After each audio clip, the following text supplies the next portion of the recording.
Assalamualaikum students. In our last lecture we learn about neurons यानी कि nerve cells के बारे में हमने पढ़ा था। आज हम नर्वस सिस्टम के एक नेक्स्ट पार्ट या उसके नेक्स्ट हिस्से की तरफ जाएंगे जो है जी central nervous system. Central nervous system. अगर हम सेंट्रल नर्वस सिस्टम की बात करें तो ये दो चीज़ों पर कंसिस्ट कर रहा होता है। एक हिस्सा इसका है जी ब्रेन और दूसरा है जी स्पाइनल कॉर्ड। पहले हम ज़रा इसकी डायग्राम की तरफ आते हैं। पहले डायग्राम की मदद से इसको समझ लेते हैं, उसके बाद इसको दूसरी तरह समझते हैं। सबसे पहले हमारे पास अगर ब्रेन की हम बात करें तो ब्रेन का जो हमारा अगर हम बात करें तो उसका जो बोनी स्कल है यानी कि हड्डियों का जो ढांचा सा है उसको हम क्रेनियम बोलते हैं। ठीक है। अब ब्रेन के भी आगे से तीन पार्ट हैं। एक होता है इसका फोर ब्रेन, मिड ब्रेन और हाइंड ब्रेन। अब इसमें जो इसके स्मॉल पार्ट्स हैं उनके बारे में ज़रा हम देख लेते हैं। सबसे टॉप मोस्ट जो पार्ट होता है ब्रेन का उसको हम बोलते हैं सेरिब्रम। नेक्स्ट सेरिब्रम में ही एक स्मॉल सा स्ट्रक्चर होता है जिसको हम थैलमस बोलते हैं। थैलमस। उसके बाद थैलमस के बिल्कुल नीचे हमारे पास जो स्ट्रक्चर होता है उसको हम हाइपोथैलमस बोलते हैं। हाइपोथैलमस। नेक्स्ट है जी हमारे पास सेरिब्लम। सेरिब्लम की अगर बात करें तो ये हम सेरिब्लम की अगर हम बात करें तो ये हमारे सेरिब्रम के बैक साइड पर नीचे की तरफ मौजूद होता है और बिल्कुल यहाँ पर ये ओवल शेप, अगर हम ओवल शेप बेज़वी शक्ल अगर हम देखें तो ये हमें नज़र आ रहा है जिस तरह अंडे की शक्ल का ओवल शेप जो स्ट्रक्चर होता है उसको हम बोलते हैं पोन्स। और पोन्स के बिल्कुल नीचे या हम इसको कह सकते हैं बिल्कुल एंड पर, ब्रेन के एंड पर मेडुला ऑब्लोंगेटा होता है जो कि कनेक्शन पैदा करता है, जो जिसके आगे से ही हमारा स्पाइनल कॉर्ड जो है वो कनेक्ट करता है। चलें जी, फर्स्ट ऑफ ऑल हम ज़रा ब्रेन को एक्सप्लेन कर लेते हैं।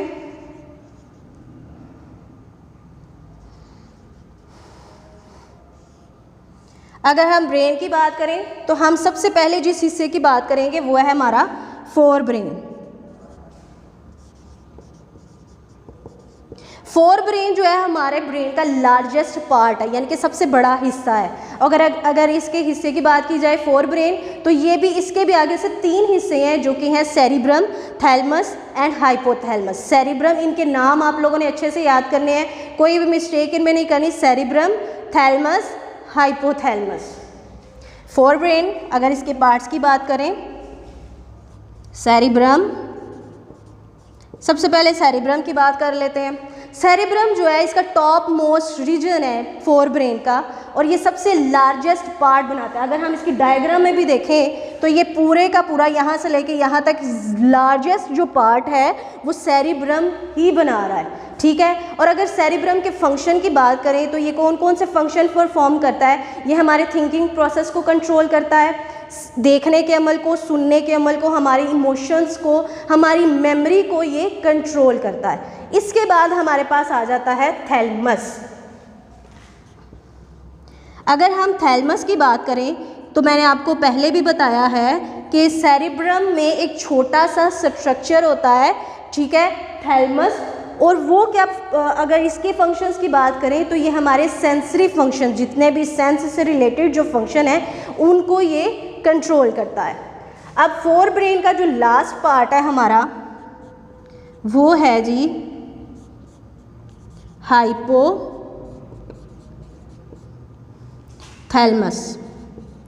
अब हाइपोथैलमस जो है वो हमारे थैलमस से नीचे पाया जाता है, यानी कि यहाँ पर अगर आप डायग्राम में भी देखें तो ये हमारा थैलमस है और हाइपोथैलमस बिल्कुल उसके नीचे है। ठीक है। अब हाइपोथैलमस क्या चीज़ें कंट्रोल करता है? ये हमारे टेम्परेचर को कंट्रोल करता है, हमारी भूख को, हंगर और थर्स्ट यानी कि प्यास को, हमारी भूख प्यास को कंट्रोल कर रहा होता है और हमारे टेम्परेचर को कंट्रोल करता है। नेक्स्ट हमारे पास ब्रेन का अदर हिस्सा जो है वो है मिड ब्रेन।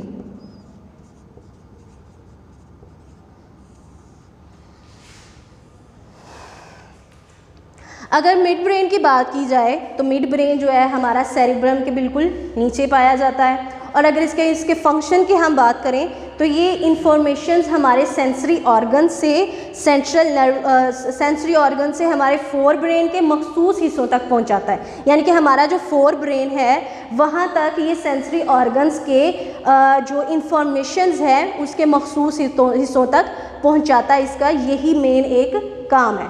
नेक्स्ट हमारे पास जो ब्रेन का पार्ट है वो है जी हाइंड ब्रेन। अगर हम हाइंड ब्रेन की बात करें तो ये भी 3 हिस्सों पर मुश्तमिल होता है। अब इसके 3 मेन पार्ट्स कौन से हैं? फर्स्ट पार्ट है जी सेरिब्लम। सेरिब्लम सेरिब्लम जो है वो सेरिब्रम के बिल्कुल बैक साइड पर पाया जाता है, ठीक है। और अगर इसके हम फंक्शंस की बात करें तो ये हमारे बॉडी बैलेंस को, ठीक है, यानी कि हमारा बॉडी बैलेंस जो है, यानी कि जो जैसे हम चलते हैं तो बैलेंस हमारा मेंटेन रहता है या नहीं रहता है, ये इस चीज़ को कंट्रोल करेगा।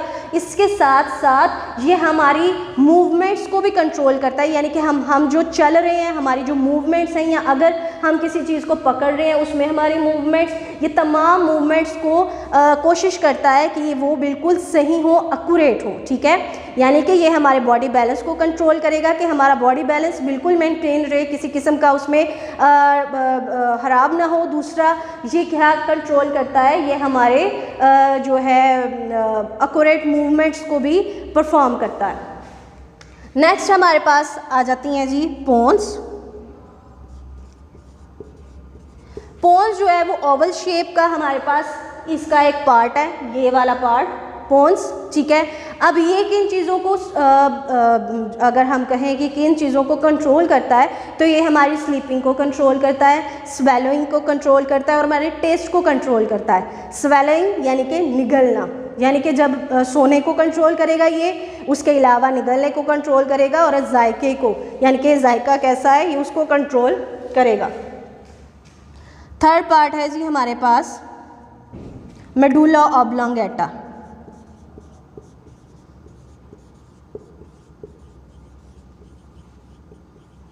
मेडुला ऑब्लोंगेटा जी ये पोस्टीरियर पार्ट बनाता है, यानी कि ब्रेन का पीछे वाला हिस्सा ये बनाता है। अगर इसके फंक्शंस की बात की जाए तो ये फंक्शंस कौन कौन से परफॉर्म करता है? ये हार्ट बीट को कंट्रोल कर रहा है, दिल की धड़कन को, उसके अलावा सांस लेने की यानी कि ब्रीदिंग, डाइजेशन यानी निज़ाम हज़म को।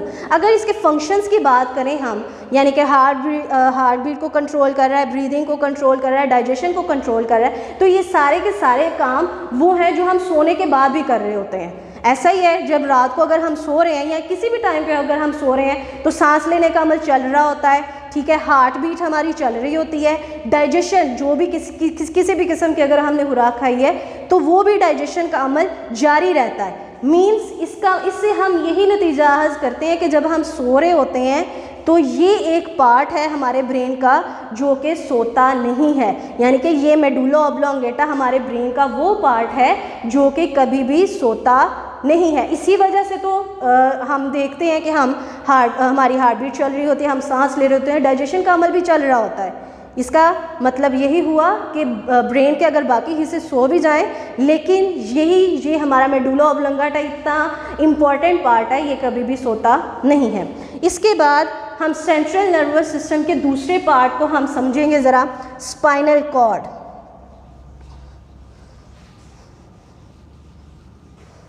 अगर हम स्पाइनल कॉर्ड की बात करें तो अगर हम अपने स्पाइनल कॉर्ड में क्या होता है कि हमारा जो ब्रेन है उसके बिल्कुल नीचे हमारी बैकबोन होती है,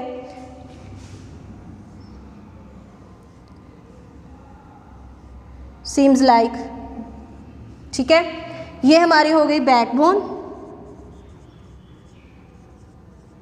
तो स्पाइनल कॉर्ड जो है वो हमारी बैकबोन के अंदर मौजूद होता है। स्पाइनल कॉर्ड कहाँ पे मौजूद होता है? हमारी बैकबोन के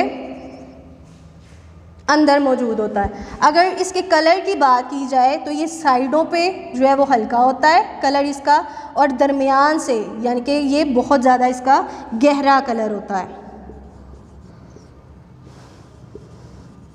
और अगर हम स्पाइनल कॉर्ड की जैसे कि बात कर रहे हैं तो उसमें क्या है, स्पाइनल कॉर्ड को अगर हम देखें तो ये कनेक्ट कर रहा है, अगर हमारी जो बैकबोन है यानी कि रीढ़ की हड्डी जो है वो हमारे दूसरे बॉडी पार्ट्स के साथ भी कनेक्ट हो रही होती है और हमारे ब्रेन के साथ भी। तो इस तरह हम ये भी कह सकते हैं कि स्पाइनल कॉर्ड जो है वो क्या करता है, हमारे ब्रेन को हमारे दूसरे बॉडी पार्ट्स के साथ भी कनेक्ट करता है। अब अगर इसके फंक्शन की बात करें हम स्पाइनल कॉर्ड के, तो स्पाइनल कॉर्ड क्या करता है, हमारे इनवॉलेंट्री एक्शंस, इनवॉलेंट्री एक्शंस अब कौन से हैं, वो एक्शंस जो हम बगैर सोचे समझे कर रहे होते हैं, जैसे कि सांस लेने का अमल, डाइजेशन, ठीक है, हार्ट बीट, ये वो काम है हम बगैर सोचे समझे हो रहे हैं, इसके बारे में हम सोच कर नहीं करते। अगर हम सोचे समझे कामों की बात करें कि जी मैं ये मार्कर से लिखूंगी, ये मैंने सोचा है, फिर मैं अब लिखने लगी हूँ, तो ये मैं सोच के करूँगी ये काम। यानी कि अगर मैं खाना खाने लगी तो मैं सोच रही हूँ जी मैं अब ये खाना खाऊंगी, तो ये सोचने का अमल, ये कॉन्शियस माइंड के साथ जो हम करते हैं उन एक्शंस को हम वॉलेंट्री एक्शंस कहते हैं। और वो एक्शंस जो हम बगैर सोचे समझे यानी कि अनकॉन्शियस माइंड के साथ कर रहे होते हैं उनको हम इनवॉलेंट्री एक्शंस बोलते हैं। क्या बोलते हैं, इनवॉलेंट्री एक्शंस। और स्पाइनल कॉर्ड हमारा इनवॉलेंट्री एक्शंस को कंट्रोल कर रहा होता है। और इंटरन्यूरॉन का हमने पहले भी पढ़ा था, इंटरन्यूरॉन जो है वो ज़्यादातर इसी में स्पाइनल कॉर्ड में मौजूद होते हैं, ठीक है। ओके स्टूडेंट, आज हमने अपना सेंट्रल नर्वस सिस्टम अच्छे से पढ़ लिया है। आप लोगों ने इसकी डायग्राम भी सीखनी है, ठीक है, घर पे बनानी, या आपने अच्छे से बनानी है। उसके अलावा इस पूरे क्वेश्चन को आपने अच्छे से याद करना है और अपने कॉन्सेप्ट को क्लियर रखना है। अल्लाह हाफिज़।